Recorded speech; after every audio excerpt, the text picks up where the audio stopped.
They say loneliness can make the heart desperate. And desperation? It opens doors that should never be opened. This is the story of Amelia, a young woman who almost gave her life to a man who wasn't a man at all. Amelia was the kind of woman people admired from afar. She was 28 years old, with smooth brown skin, gentle almond-shaped eyes, and a grace that made her stand out even in a crowded city street. She worked as a banker in the city, always well-dressed, always polite, always focused. But behind her quiet smile was a loneliness that grew heavier with every passing year. Her friends were marrying one after another.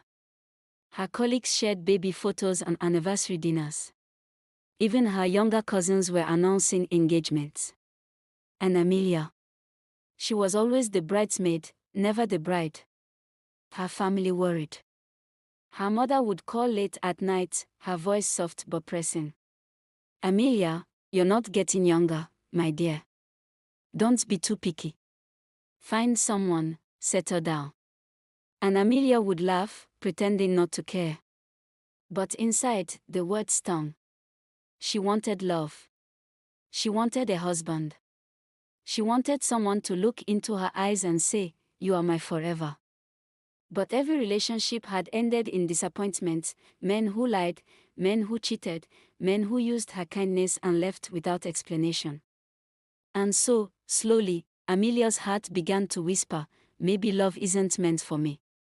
Yet fate, or something darker, had already marked her. Because one rainy evening, her life was about to change forever. It was on one rainy evening, when the streets glistened under the glow of streetlights, that Amelia's fate took a turn she could never have imagined. The rain poured heavily that night, soaking the city.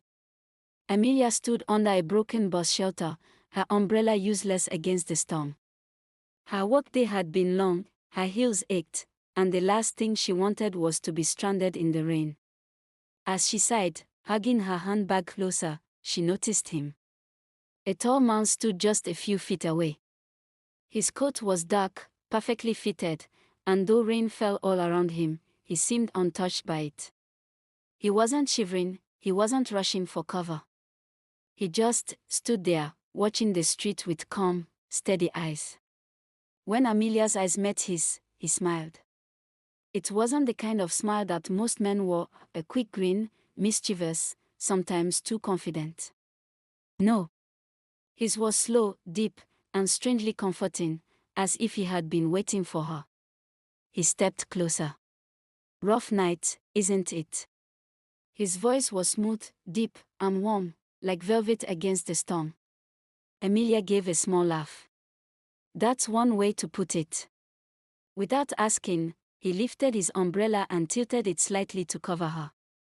The gesture was old-fashioned, almost gentlemanly.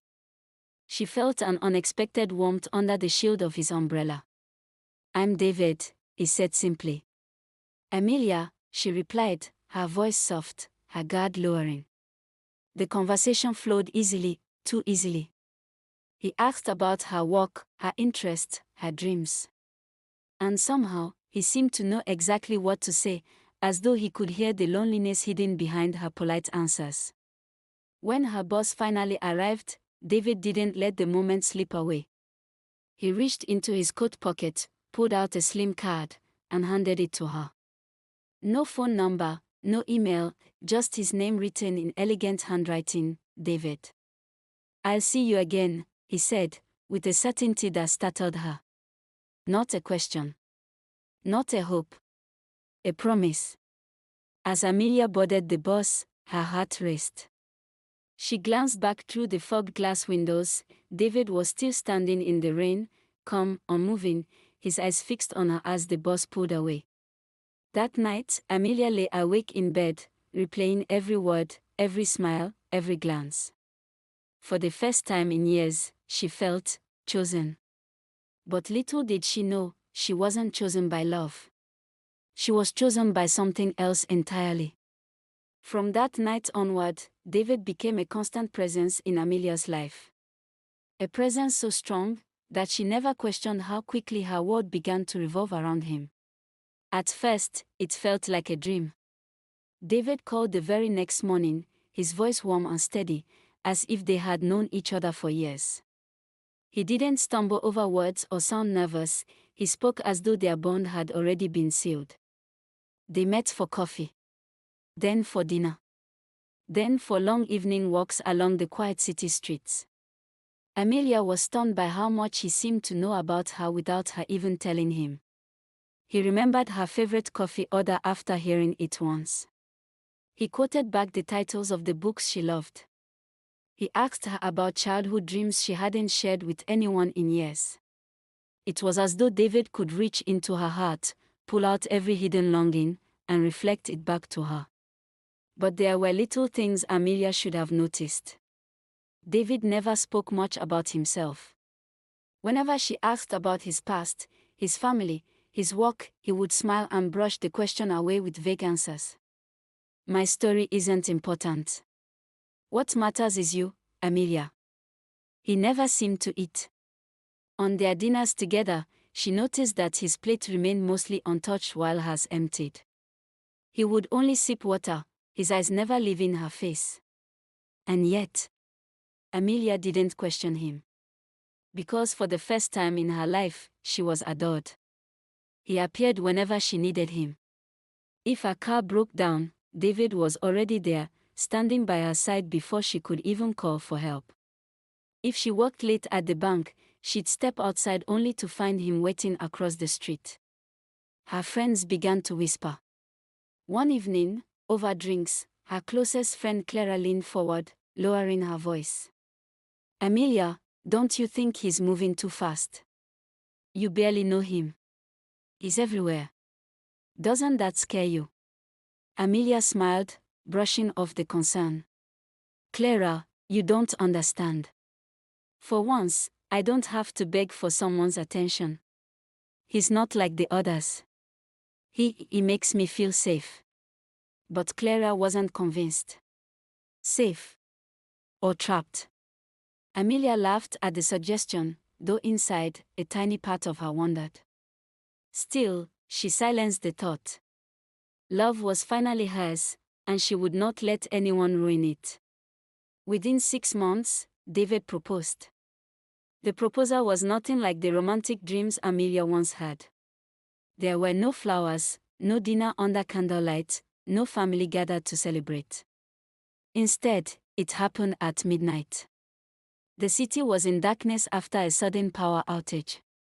Amelia lit a single candle in her apartment when David appeared, standing silently in the corner, his face half hidden in shadow. He walked toward her, knelt on one knee, and held out a simple silver ring. His eyes were burning, intense, almost desperate. Amelia, he whispered, be mine. Forever. Her heart pounded. Her breath caught. The world outside was dark and silent, and yet his presence filled the room like a force she couldn't resist. And against the whispers of doubt, against the warnings of her friends, Amelia said yes. The wedding of Amelia and David was unlike any other. No bells, no laughter, no family gathered to rejoice. For love that hides in shadows can never celebrate in the light. David insisted on the wedding being small. Very small. No noise. No crowd. Just us, he said with a smile that revealed nothing. At first, Amelia hesitated. She had dreamed of a white gown, her father walking her down the aisle, friends cheering as she exchanged vows. But David's voice was so soothing, his gaze so commanding, that she swallowed her dreams and agreed. The wedding was set for midnight, in a chapel Amelia had never seen before. It wasn't in the city. It wasn't even on the maps. David gave her directions, and when the night came, he drove her himself. The road twisted into the countryside, where streetlights disappeared and the air grew unnaturally cold. The car stopped before an old stone chapel, its windows dark, its walls draped with ivy. No choir. No music. Only the sound of the night insects, silenced as soon as Amelia stepped out of the car.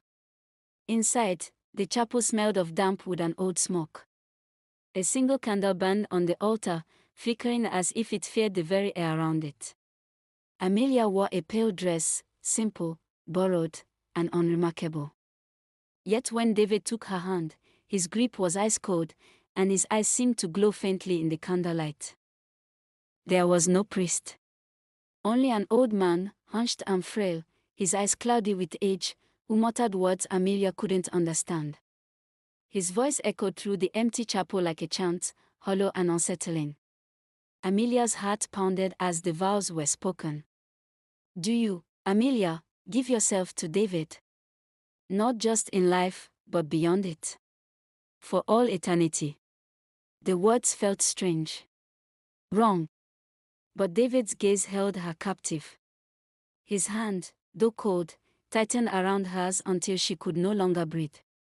And Amelia, trembling, whispered, "Yes." The old man nodded, and with a final word that sounded more like a curse than a blessing, he closed the book. David slipped a silver ring onto her finger. As it touched her skin, Amelia felt a sudden rush of cold seep through her veins. Her vision blurred, the chapel walls seemed to bend and sway, and for a moment, she thought she saw shadowy figures watching from the pews, silent, faceless witnesses. Then, as suddenly as it began, it ended. The candle went out. The old man was gone. And Amelia found herself standing in the empty chapel, the silver ring heavy on her finger. David leaned in, his lips brushing her ear as he whispered words that sent shivers down her spine. Now, you are mine, forever. Marriage is meant to bring joy, laughter, and companionship.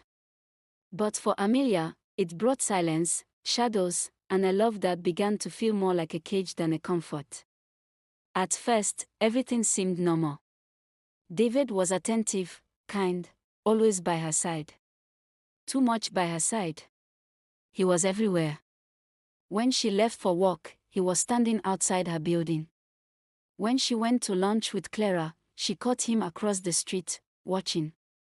At night, she would wake up, her throat dry, only to find him sitting in the dark corner of their bedroom, wide awake, watching her breathe. Amelia tried to laugh it off, but the unease began to creep in. The first real sign came one morning. Amelia awoke to find the silver ring glowing faintly on her finger. Not the sparkle of light hitting metal, no.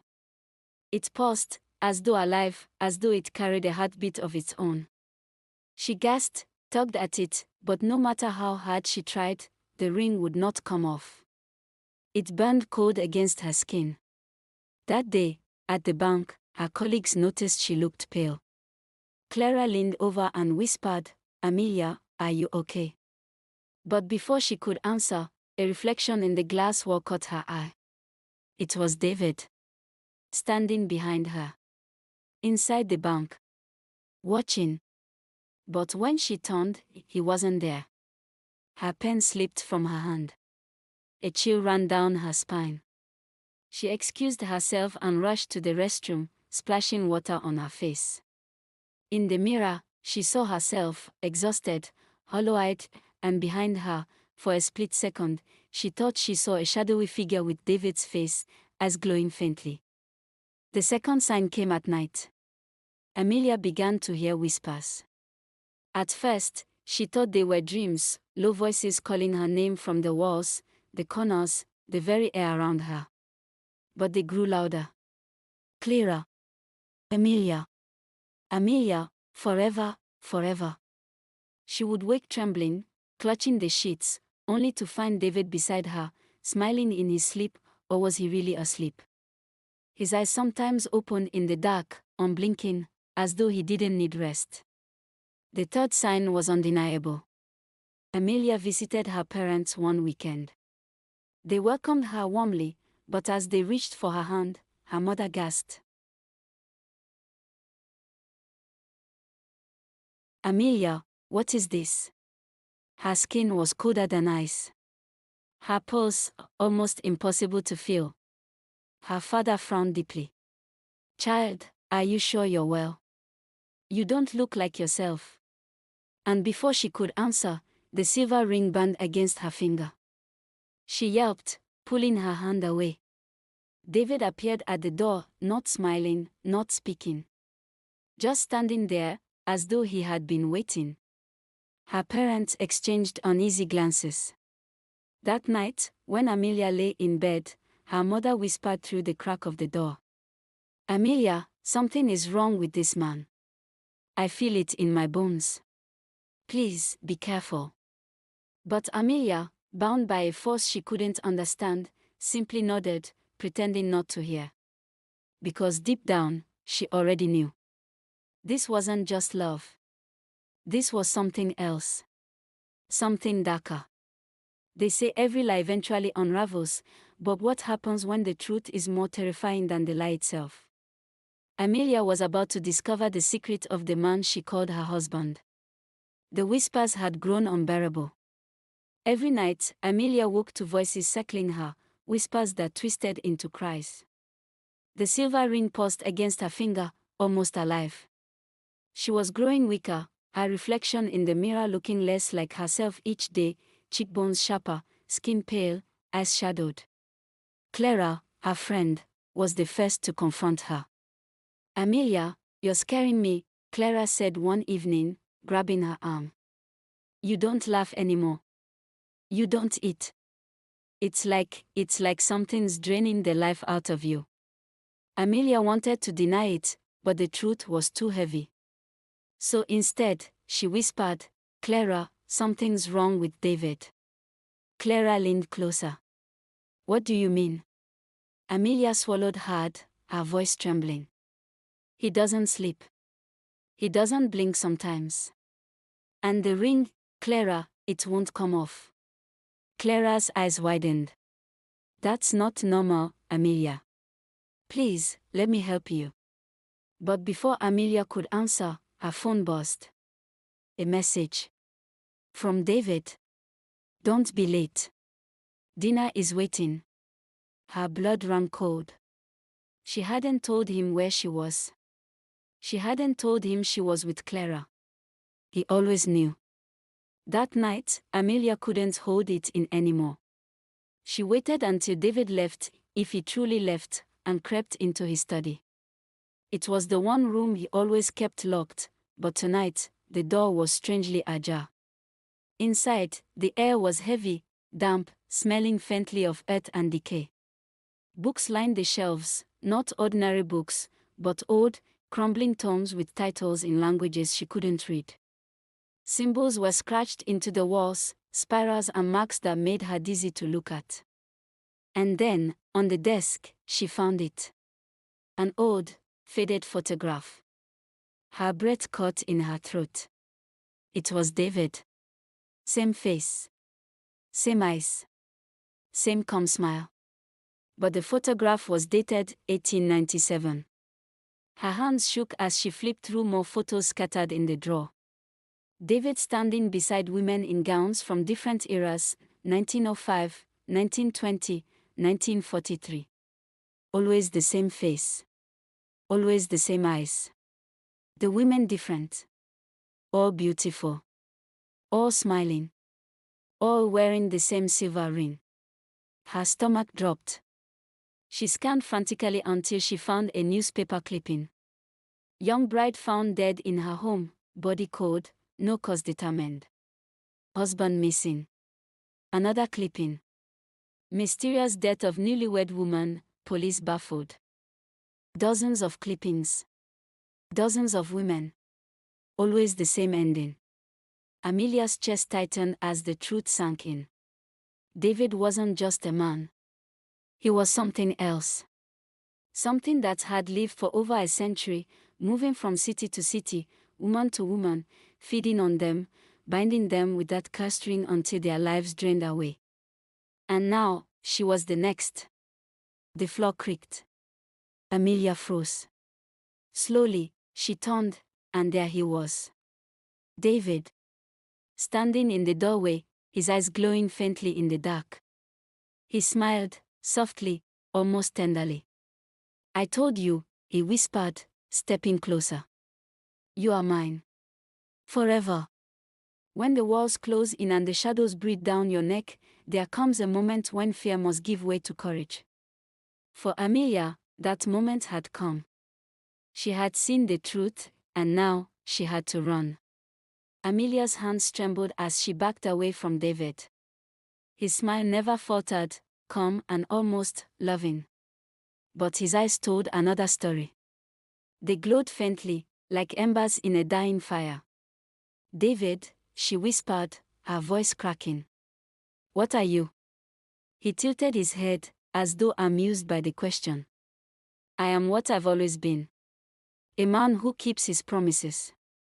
A husband who never lets go." Amelia's throat tightened. "You've done this before. The women in the photographs. The rings. The deaths." David stepped closer, his voice low, almost soothing. "They were mine. As you are mine. Till death, and beyond." Her heart pounded. Every instinct screamed at her to run. Without another word, she bolted. The apartment corridor stretched endlessly as her heels clicked against the floor. She didn't dare look back, but she felt him, his presence, his footsteps, slow, steady, unhurried. She burst out into the night air, gasping, the city lights blurring as she ran through the streets. She dialed Clara's number with trembling fingers. "Clara. Please, you have to help me." But the line was static, the voice on the other end distorted, whispering, "Forever, forever." Amelia screamed and dropped the phone. She ducked into a church at the corner of the street, the heavy doors closing with a thud. The silence inside wrapped around her like a fragile shield. She stumbled toward the altar, collapsing to her knees. "God, please," she sobbed. "Please don't let him take me. Please don't let me die like the others." A sudden gust of wind blew through the church, though the doors were shut. The candles flickered violently. And then, David's voice, low and echoing, filled the sacred space. "You can't run from me, Amelia." The silver ring on her finger tightened painfully, burning her skin. She cried out, tugging at it, but it wouldn't budge. Her body grew weak. Shadows stretched along the walls, reaching for her, calling around her like claws. But just as she collapsed, the church doors burst open. Her parents rushed in, with Clara behind them, faces pale with fear. In her father's hand was a Bible, in her mother's, a bottle of holy water. "Let her go," her father roared, his voice shaking. The shadows recoiled, hissing. David appeared at the altar steps, his calm smile faltering for the first time. Amelia's mother sprinkled the holy water, chanting prayers aloud, while Clara ran to Amelia's side, gripping her hand. "Fight, Amelia," Clara begged, tears streaming down her face. "You have to fight him." Amelia gasped for air, her vision dimming. The whispers grew louder, "Forever, forever," but another voice rose within her. Her own voice. "No," she whispered, forcing strength into her words. "Not forever. Not me." In that moment, surrounded by family, faith, and desperate love, Amelia realized she was not powerless. The fight was only beginning. They found Amelia pale, weak, but alive. The spirit groom was gone, his curse broken forever. For the first time in weeks, she slept, peacefully, dreamlessly. And when she woke, she was surrounded not by shadows, but by love. Weeks later, Amelia stood once more in the sunlight, the city bustling around her. She was smiling again, her laughter real, her face no longer haunted. Clara linked arms with her, teasing, "No more mysterious strangers, okay?" Amelia laughed softly. "No more. I've had enough of forever." The spirit groom teaches us. Not every proposal is meant for your joy. Some come to steal your soul. Always look beyond the smile. Beyond the charm, beyond the ring. For some weddings, once entered, have no honeymoon, only a grave. Kindly like, share and subscribe to the channel for more interesting stories.